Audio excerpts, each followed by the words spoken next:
లక్ష్మీ గణపతి స్వామి వారి ఆలయంలో ప్రతి శుక్రవారం కూడా గురు హోరాలు సువర్ణ పుష్పార్చన సేవలు గావించుకుంటూ ఏ మానవుడైతే పూర్వజన్మలో చేసుకున్నటువంటి పాప కర్మం ఈ జన్మలో తను ఏ పని చేస్తున్నా ఆ పనికి అడ్డుగోడగా పడుతుంది. అడ్డుగోడగా పడి ఆ పనిని సక్రమంగా నిర్వర్తించనీయదట.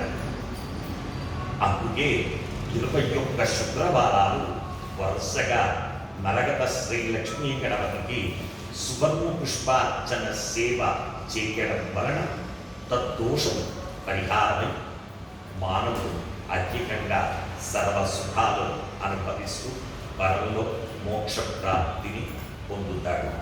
అందుకే ఈ ఆలయంలో ప్రతి శుక్రవారం కూడా సువర్ణ పుష్పార్చన సేవను గావించడం జరుగుతూ ఉంది.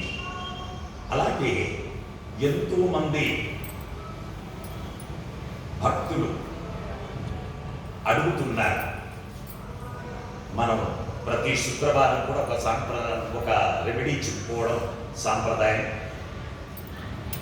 వాళ్ళు అడిగేది ఏంటంటే, ఏమండి నేను అప్పులు చేస్తున్నాను, విపరీతమైన అప్పులు చేస్తున్నాను, ఒక దగ్గర నుంచి తీసుకురావడం, ఇంకో దగ్గర కట్టడం, అక్కడ తీర్చడానికి మరో దగ్గర తీసుకురావడం, మరో దగ్గర కట్టడం, ఇలా అవుతూ లేనిపోని ఇబ్బందులు పడుతూ ఉన్నాను.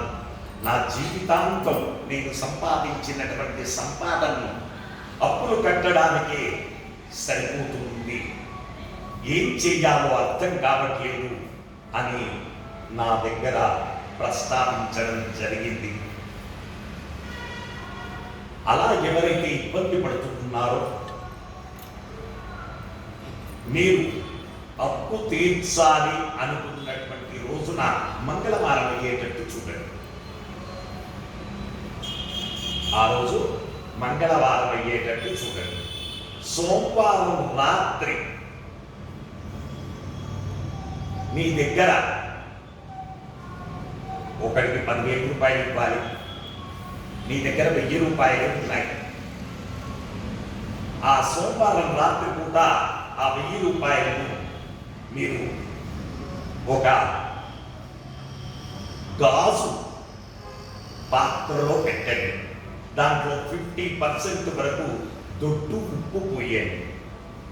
దొడ్డు ఉప్పు పోసి 50% వరకు దొడ్డు ఉప్పు పోసి అనదర్ 50%లో ఈ డబ్బులు పెట్టండి. ఆ 1000 రూపాయలు పెట్టిన తర్వాత మంగళవారం రోజున పాసిబిలిటీ కనుక ఉంటే morning 6 to 7, afternoon 1 to 2, night 8 to 9 ఆ సమయంలో ఆ అప్పును తీర్చే ప్రయత్నం చేయండి. అయ్యా నా దగ్గర మీకు 10,000 ఇవ్వాలి, కానీ నా దగ్గర 1000 రూపాయలు ఉన్నాయి, ఈ 1000 తీసుకోండి, మిగతా 9,000 తర్వాత ఇస్తాను అనే భావనతో వారికి మంగళవారం పూట డబ్బులు ఇవ్వండి. మంగళవారం పూట ఇస్తే ఇక జీవితంలో మీరు అప్పు పడరు. చక చక చక చక చక అప్పులన్నీ తీర్పేస్తారు. ఉప్పులో పెట్టి ఇవ్వాలి. ఉప్పు దొడ్డు ఉప్పులో పెట్టి ఇచ్చి వాళ్ళకి ఇవ్వండి. ఆ తర్వాత మీరు అప్పు పడమన్నా తిరిగి అప్పు పడరు. ఆ విధంగా చక్కని డెవలప్మెంట్ జరుగుతుంది. వచ్చే వారం మరొక రెమెడీతో మనం కలుసుకుందాం. శుభమస్తు.